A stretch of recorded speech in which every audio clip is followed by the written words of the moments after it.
Alpha et Oméga signifie qu'il est le commencement et qu'il est la fin. Il a eu un commencement dans une étable. S'il est le commencement, il est né dans une étable. Il n'est pas le commencement du monde. Cela signifie que dans la loi au temps de Moïse, pour la loi de cette époque, ce que Moïse enseignait était l'alpha et l'oméga. Au temps de Jésus, Isa, alayhi salam, dans la loi, il était l'alpha et l'oméga. Au temps du prophète Muhammad, sallallahu alayhi wa sallam, le prophète Muhammad est l'alpha, qu'il est le commencement et la fin. Il est né dans une étable. Comment peut-il être le commencement? Quiconque a un peu de connaissance de la Bible conviendra qu'il n'était pas le commencement. Il y avait beaucoup de gens avant lui. Il n'était pas le commencement. Je vous salue encore, vous êtes avec l'apôtre numéro de Moussa Firi bin Kassambi, de l'Église de Congo. Dans son émission aimable, La Voix du Christ Roi, ayant comme thème capital Jésus-Christ est Dieu. Oui, bien aimés, nous sommes venus avec un thème succulent. Nous avons entendu, comme vous venez de l'entendre, il dit que non, Jésus-Christ n'a jamais été alpha et oméga. Non, il n'a jamais été alpha et oméga, mais sinon Jésus-Christ a commencé avec Marie. Jésus n'a pas commencé, n'est pas alpha, il n'a jamais été Dieu, il n'est pas alpha. Mais on connaît que Jésus a commencé avec Marie. Est-ce que bien aimé, c'est là que nous allons tous parler. Et nous vous convions de loin et de près. Abonnez-vous, faites beaucoup de germes et partagez pour chercher encore les âmes qui sont égarées. Lisons d'abord Apocalypse chapitre 1. Est-ce que vraiment le Seigneur Jésus-Christ n'est pas-il le alpha et oméga? Oui. Apocalypse chapitre 1, verset 1. Et chapitre 1, verset 1. 6 est sauté. La révélation de Jésus-Christ que Dieu a donnée pour montrer à ses disciples les choses qui doivent arriver bientôt et qu'il a fait connaître par l'envoi de son serviteur, par l'envoi de son ange à son serviteur Jean. Ici on dit que c'est l'Apocalypse de Jésus-Christ. Donc ce livre-ci, ce chapitre-ci, c'est pour le même Jésus-Christ. Il a fait connaître ça par l'ange, par l'envoi de l'ange à son serviteur bien-aimé Jean. Qu'est-ce qu'il dit là? Oui, il dit, à qui a fait de nous un royaume d'explicateurs pour Dieu, son Père, et à lui soit la gloire et la puissance au siècle des siècles. Donc c'est Jésus-là, la gloire et la puissance, c'est au siècle des siècles. Sa gloire n'est pas momentanée, comme le prophète Mohammed. Sa gloire n'est pas momentanée comme d'autres rois, mais pour lui c'est au siècle des siècles. Oui, et verset 8, sauté 17 à 18. 8. Je suis l'alpha et oméga, dit le Seigneur, Dieu, celui qui est, qui était et qui vient, le Tout-Puissant. Ici, c'est lui-même qui va se mettre à dire, à se dénicher, sans contrainte. Il dit non, je suis alpha et oméga, dit le Seigneur Dieu. Donc c'est lui l'alpha et oméga, il est aussi le Seigneur et il est aussi le Dieu. Or, les musulmans disent que non, il n'a jamais été alpha et oméga. Les musulmans disent que non, lui a commencé avec la Vierge Marie par sa naissance biologique. Mais s'il dit que non, lui est alpha et oméga, le Seigneur Dieu. Celui qui est, et qui était, qui vient, le Tout-Puissant. Donc lui était, avant que Marie aille, lui était déjà. Avant que le monde soit créé, lui était déjà. Avant que toutes choses que nous voyons aujourd'hui existent, lui, Jésus, comme alpha, a déjà été le premier. Donc, il n'est pas question de comparer sa vie physique comme si c'était la vie finale. Non. Lui a existé. Lui, c'est alpha et oméga. Par rapport à Mohamed, lui a commencé avec sa mère et son père. Oui, 17 à 18. Et quand je le vis, j'ai tombé à ses pieds comme mort. Il posa sur moi sa main droite en disant, ne crains point, je suis le premier et le dernier.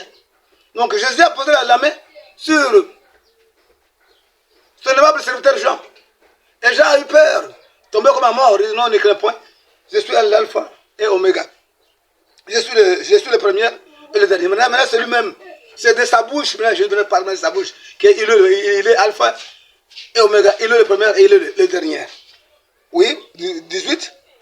Elle est vivant. Il dit maintenant le E, elle est vivant. Ici c'est le E de la conjonction. Il est là qui relie la pensée. La pensée là qui dit qu'il est le premier et le dernier. Et maintenant relié maintenant par ces E de conjonction. Elle est vivant. J'étais mort. Et voici, je suis vivant au siècle des siècles. Je tiens les clés de la mort et de la mort. Donc il dit que non, il était mort. C'est à la croix. Maintenant il est vivant. C'est à la résurrection. Maintenant il tient la vie, il tient la clé de la mort sur de mort. Donc comme Mohamed est déjà mort, c'est lui qui tient la clé pour qu'il soit au sujet de mort, comme il a failli à sa mission. Oui, ça c'est que l'introduction. Donc Jésus même répond qu'il est alpha. Pour que ce verset Sinakir, il trompe les gens. Il est en train de faire jouer le rôle de l'antichrist tout en s'attirant les aveugles, les gens qui manquent des pasteurs pour les enseigner. Mais nous sommes là pour terrasser, pour barrer votre succès. Oui. Est-ce que Jésus vraiment est-il alpha et oméga? Oui, il dit, il est alpha et oméga. Et d'abord, dans le Testament, nous disons d'abord Ésaïe 44, 6. 6, il nous dit quoi? Ainsi parle l'Éternel, roi d'Israël, son rédempteur.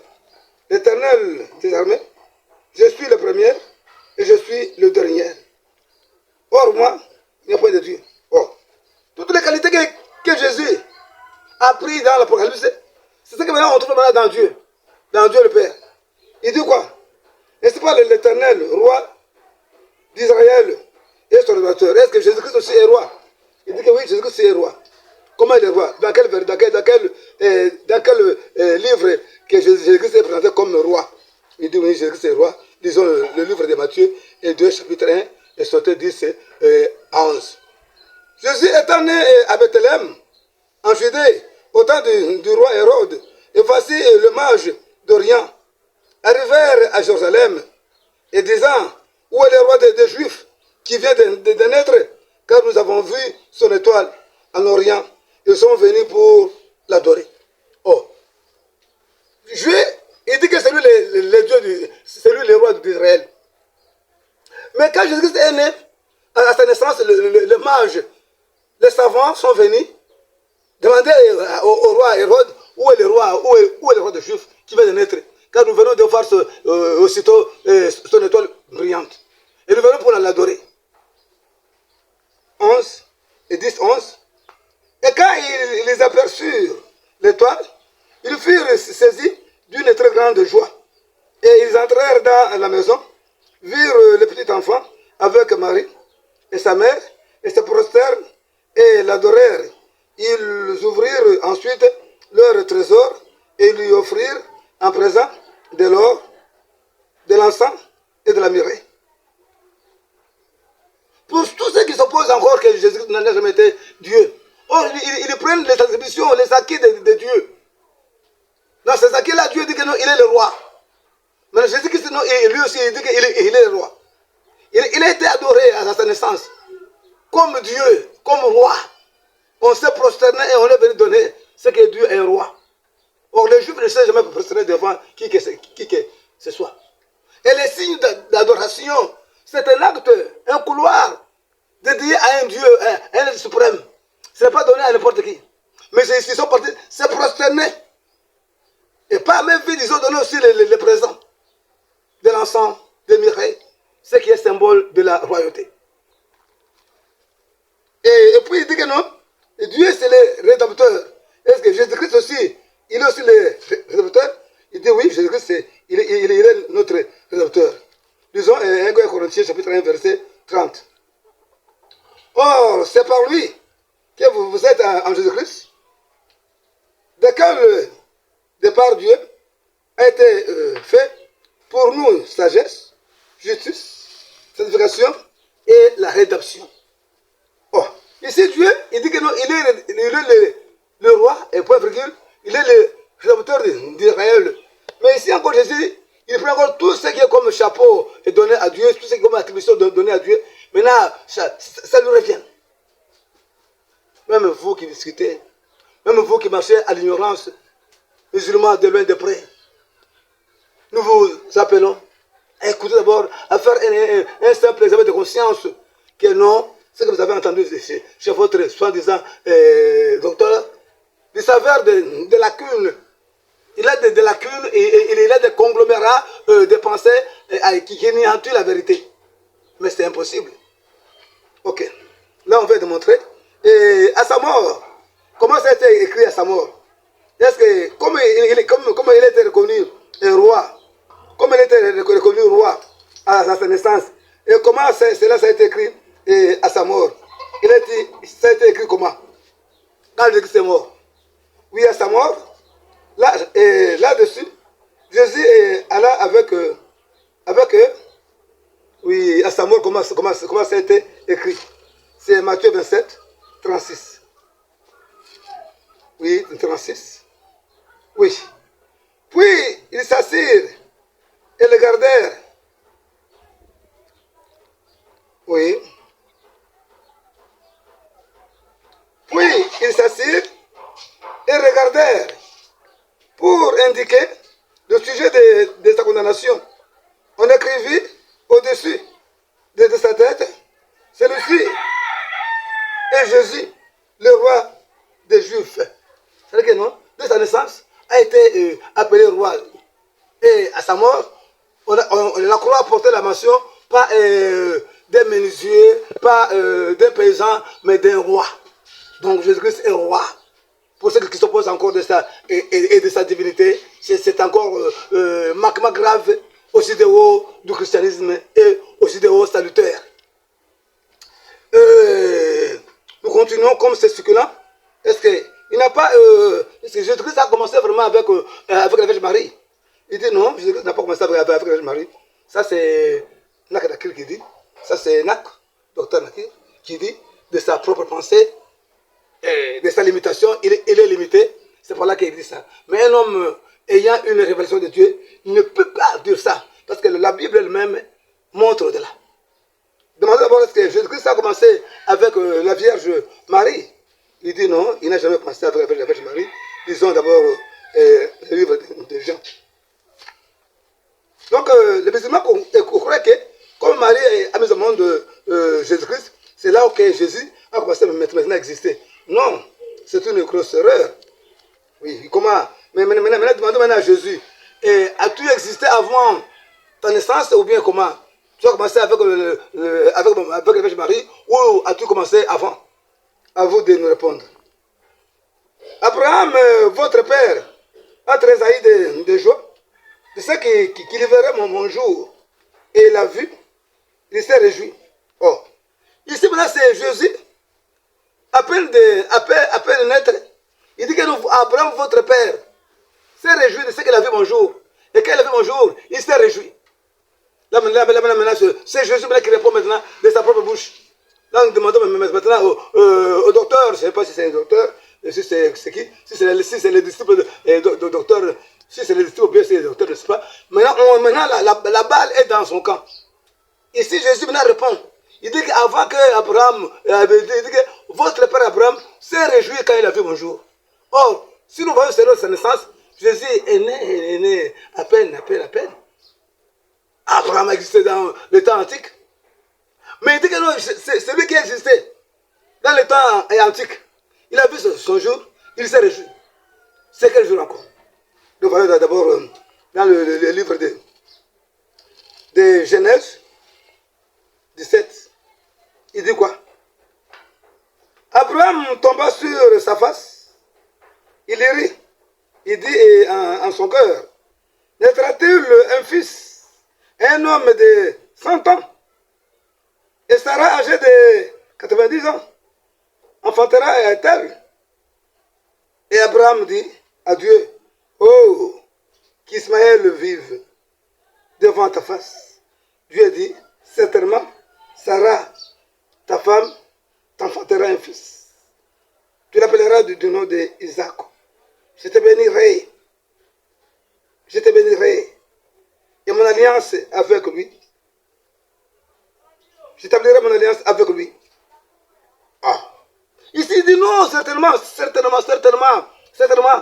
Sarah aura un fils. Donc, Abraham, le Dieu à qui il parlait, le Dieu qui a fait des paroles, a fait qu'Abraham puisse être dans le grand sourire. Donc, c'était Dieu Jésus.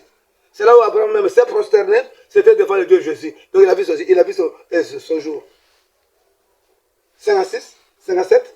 Le Juif lui dit, tu n'as pas encore 50 ans. Et tu as vu Abraham.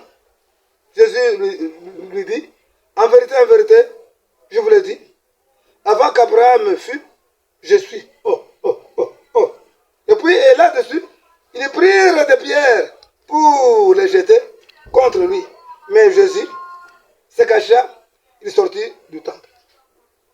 Il dit, non, avant que votre père soit, moi j'étais déjà là. Avant qu'Abraham soit, moi j'étais déjà là. Jésus leur dit, en vérité, je vous l'ai dit, avant qu'Abraham fût, je suis. Donc Abraham a vu Jésus. Quand il se prosternait, c'était devant le Dieu Jésus. Tout ce que lui faisait, c'était devant Jésus. Quand il demandait le fils, c'était devant Jésus. Quand il était dans le combat, c'était Dieu Jésus qui était apparu. Ce n'était pas un autre Dieu. Maintenant, vous, qui êtes venus, vous avec votre religion, qui est venu 6 siècles après, vous voulez maintenant s'opposer aux écrits bibliques, disant que non, ce sont des blasphèmes. C'est là que vos écrits coraniques qui s'avèrent vous porter une vérité. Mais c'est la confusion. C'est la confusion. C'est pour ça que vous êtes dans l'égarement. Vous êtes obligé de malédiction. Vous êtes obligé de séduction. Et vous aurez beaucoup de gens qui vous suivent parce que les gens-là n'ont pas de pasteur. Ce sont comme des brebis abandonnés. Devant n'importe quel message, ils croient. Or, Jésus n'a pas commencé à exister avec la Vierge Marie. Jésus a commencé à exister dès le commencement. Dès le commencement. Donc, lui, il est alpha et oméga. Il est le premier et le dernier. Il est le tout-puissant. Il n'a pas un commencement. Mes bien-aimés, frères et sœurs de loin et de près, c'est de là que j'allais vous répondre. Parce que je l'ai suivi, comme il parlait devant une foule de gens, qui les amenait pour la prédiction enférique. Je suis venu répondre pour ne faire que le peuple qui va nous écouter pour être sauvé et retourner auprès de Jésus. De loin et de près et musulmans, ce que vous avez entendu des Nakurs, c'est vraiment des faussetés. Retourner auprès de Jésus, c'est lui Alpha et Omega, c'est lui le sauveur, c'est lui le rédempteur. C'est lui qui donne le salut. En son sang que nous sommes sauvés. C'est par là que nous disons que abonnez-vous massivement et partagez pour ne pas manquer d'autres vidéos. Quand vous venez sur Jésus-Christ. Amen.